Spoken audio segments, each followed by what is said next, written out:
అర్థమెటిక్లో one of the most confused chapters రేసెస్లో questions మీరు solve చేయాలంటే ముందు దాన్ని క్లారిటీగా అర్థం చేసుకోవాలి అండ్ అర్థం చేసుకుని రిప్రజెంట్ చేయాలి.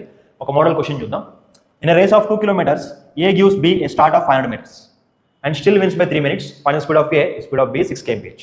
సో స్టార్ట్ అంటే ఏంటి? ఏ బీకి 500 meters స్టార్ట్ ఇచ్చాడని అంటే 2 kilometers రేస్ కదా, 2 kilometers అంటే 2000 meters. ఏ ఇక్కడ నుంచి పరిగెడతాడు ఎండింగ్ లైన్ వరకు, కానీ బీకి 500 meters స్టార్ట్ ఇచ్చాడు అంటే 500 meters ముందు నుంచి బి పరిగెత్తవచ్చు. అంటే బి మొత్తంగా పరిగెత్తాల్సిందంతా ఓన్లీ 1500 meters మాత్రమే. This is the concept of start or head start. Okay, అలా హెడ్ స్టార్ట్ ఇచ్చినప్పటికీ still A is winning the race by how many minutes? By 3 minutes. అంటే ఏ ఫినిష్ చేసేసిన ఇంకొక 3 minutes తర్వాత బి రేస్ని ఫినిష్ చేశాడు అనమాట. Okay, so speed of B 6 kmph కదా, మనకేమో ఇక్కడ మీటర్స్లో ఉంది కాబట్టి మనం కన్వర్ట్ చేద్దాం.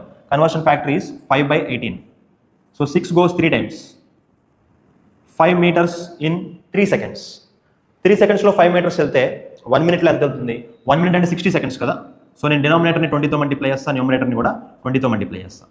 100 meters in 60 seconds అన్న 1 minute అన్న ఒకటే కదా. మినిట్కి 100 meters, that is the B speed. అయితే 1500 meters ఎంత పడుతుంది? 15 minutes కదా. Okay, so B race finish చేయడానికి 15 minutes పట్టింది. And A win by 3 minutes అంటే అప్పుడు ఏకి పట్టే టైం ఎంత? 12 minutes.